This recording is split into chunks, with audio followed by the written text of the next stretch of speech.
You're listening to Skeptoid. For Brian Dunning, this is guest host Jeff Wagg from Skeptoid.com. Robert Ripley. Believe him or not? Robert Ripley has come to the American consciousness once again, some 65 years after his death. A book by Neil Thompson and a PBS special tell the tale of a gangly kid with a talent for cartooning who made it big with a little help from Randolph Hearst. But the basic question remains, can we actually believe it or not? Ripley got his start as a cartoonist reporting on sports. He'd pick one event from the night's contest and recreate it in a single cartoon panel. One day, when he couldn't find anything to focus on, he wrote a panel called Champs and Chumps that featured several small illustrations, each with a few words explaining something about them. They seemed tame by today's standards. R.P. Williams made a running high kick of 10 feet 2 inches, New London, Connecticut, 1905. Ed Lamy broad jumped on ice 25 feet 7 inches, Saranac Lake, 1913. J. Darby of England jumped backwards 12 feet 11 inches with weights. And so on. And from there, an empire was born. But it's important to note this origin for one specific reason. Ripley was drawing about things that actually happened, at least if the newswire was to be believed. From the very start, Ripley was focusing on facts. The Champs and Chumps piece was the most popular thing he'd done, and as time went on, he did more pieces like that, and started including non-sports items. When some doubt was thrown his way as to whether things were true, he decided to call the strip Believe It or Not. One of his most provocative pieces celebrated Charles Lindbergh as the 67th man to cross the Atlantic by air without any stops. The 67th? His office received a blizzard of protests that Ripley was besmirching the image of the man who many viewed as a hero. But was he right? As it turns out, yes, he was. Lindbergh's accomplishment wasn't crossing the Atlantic, it was crossing the Atlantic by himself.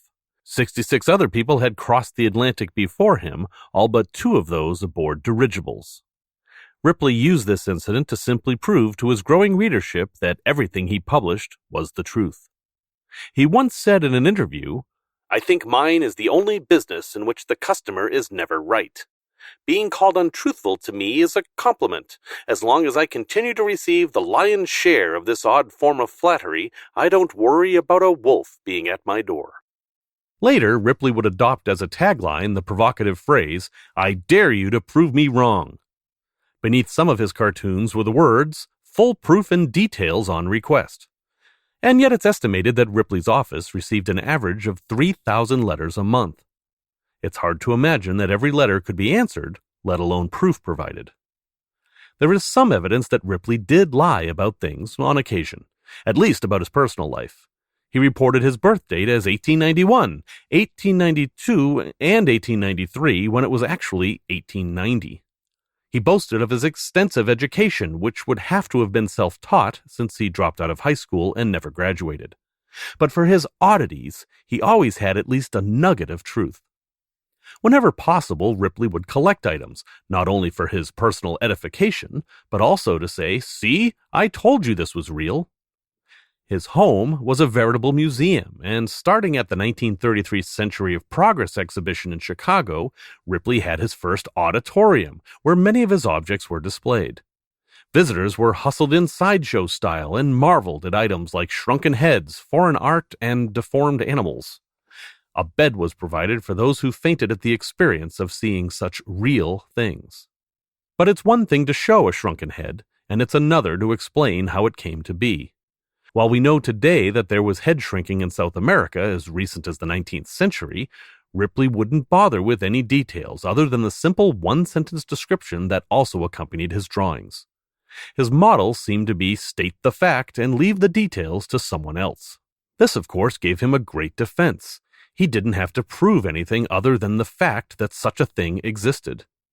In a recent trip to Ecuador, I was able to speak with a museum attendant who explained that shrunken heads were not common until European tourists wanted to collect them. Such a fact would not have made it into Ripley's pages. Much of Ripley's content came from readers who would send a photo of themselves with a 12-foot mustache or tap dancing on the back of a cow. I made those up, but you get the idea. For these, Ripley's proof was simply the fact that someone had said they had done or witnessed these things. We have no record of what actual research was done to verify these claims, but Ripley was insulated by the fact that they weren't actually his claims, but those of the readers. Ripley's claim of truth also had a secret weapon in the form of a polyglottal Jewish man who spent most of his life at the New York Public Library. Fluent in 11 languages, Norbert Perlroth's job was to provide Ripley with dozens of curiosities each week. He'd spend his days poring through books and periodicals trying to find items suitable for Ripley's cartoons. Not only did he find the items, he was also responsible for finding the interest in some of the pieces, such as the fact that there are 21 different ways to spell the syllable "saint" in French. If someone were to dispute one of Ripley's oddities, all he'd have to do is point back to Perlroth and say, "This man researched it and here's the evidence." Should Perlroth have proven unworthy, he could have been sacked, thus proving Ripley's commitment to the truth. But in fact, Perlroth labored for Ripley about 60 hours a week for 52 years, half of those after Ripley's own death. As a side note, I feel it's important to point out that the bulk of Ripley's content came from Perlroth, and he never received a single credit, save one in the 50th anniversary book. He was let go in 1976 without a pension, bonus, or even a mention. Let's take a closer look at one amazing story found in the annals of Believe It or Not, as published on January 12, 1941. There's an image of a ship about to be struck by a fireball. The text reads as follows: "Strangest annal of the sea, the sailing ship Eclipse was struck by a meteor in the mid-Pacific. The masts were carried away and the vessel abandoned with the loss of 3 lives."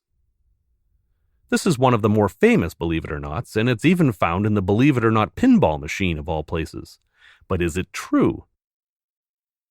First, you'll note that there's not much to go on. We have a ship named Eclipse, of which there have been a great many, no date, and a location of mid-Pacific. Also, we have 3 dead men, and that's enough to possibly identify the incident. As reported in the Marlborough Express on April 29, 1908, a sailing ship named Eclipse was on its way from Newcastle to San Francisco when it encountered a storm and 3 lives were lost. Okay, that covers the ship name, the Mid-Pacific, and the dead men. What of the meteor? Here are the paragraphs verbatim.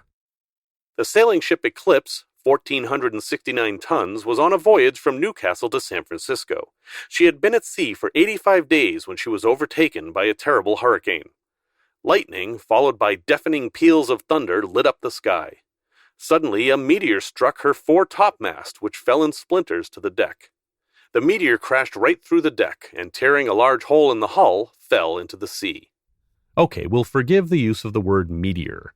The proper term is meteorite, as meteor refers only to the light in the sky. But consider what we've just been told. A crew of men trying to save their ship in a hurricane beneath a sky filled with lightning saw a meteorite streak through their ship, smashed into the top of one of the masts and through the deck. Impossible? No. Unlikely? Yes. Wouldn't a simpler explanation be that lightning hit the mast and it is actually what fell and crashed through the hull? Also, the report mentions that the 3 deaths weren't due to the meteorite strike directly, but rather from exposure and starvation afterwards. You may have noticed a similarity between the writing in the article and Ripley's own writing. Journalism at the time was about selling papers, as it always has been. 1908 was a time when newspapers weren't afraid of some embellishment, and the narrative tone suggests that the reporter was trying to tell a story rather than report an event. Is the news report accurate? Fortunately, we don't have to solve this mystery. We're just trying to examine one of Ripley's stories. It's unlikely that he gave this any thought at all, as he had a newspaper article reporting the incident, and that's all he needed to treat the incident as fact. Ripley's job was to entertain his audiences, not provide them with critical thinking skills. That job falls upon us, people who actually care about the truth. We don't have to completely dismiss Believe It or Not, but it should be treated as a starting point at best. If you want to know what's really going on, you'll have some work to do. Though it's easily argued that the publishing industry, if not Ripley himself, was unfair to Mr. Perlroth, who did most of the research, it should be noted that it would be also unfair to deny the credit for the phenomenon, that is, believe it or not, to anyone but Ripley. Though he had support in the form of corporate backing, researchers, contributors, and a very handsome salary at a time when many people were starving in the streets, Ripley was the awkward and curious showman that made it all happen. After his death, his empire continued with dozens of museums and at least 2 TV series bearing his name. Sadly, the current incarnations do not distinguish between magic tricks and real phenomena. An episode of the most recent TV show, hosted by Dean Cain, featured a man who could use his chi to light paper on fire. In reality, this is a well-known magic trick that requires very little skill to perform. Believe it or not, museums feature video of a man swallowing razor blades and regurgitating them. And while that's impressive, it's also a magic trick, though not one I'm eager to try. In fact, one of Ripley's most famous performers was a man who could swallow live mice and regurgitate them. It's unknown if Ripley was aware that this too was a magic trick, but if he was, he sure didn't let on to his audiences. Believe it or not is akin to Hollywood biopics.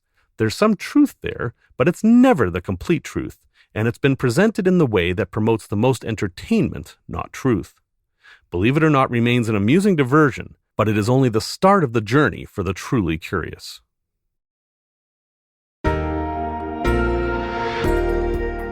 Make sure you're also getting the weekly Skeptoid companion email. Otherwise, you're only getting a half dose of the show. Come to Skeptoid.com and click on the members portal to sign up. For Skeptoid.com, this is Jeff Wagg, and you can reach me at collegeofcuriosity.com.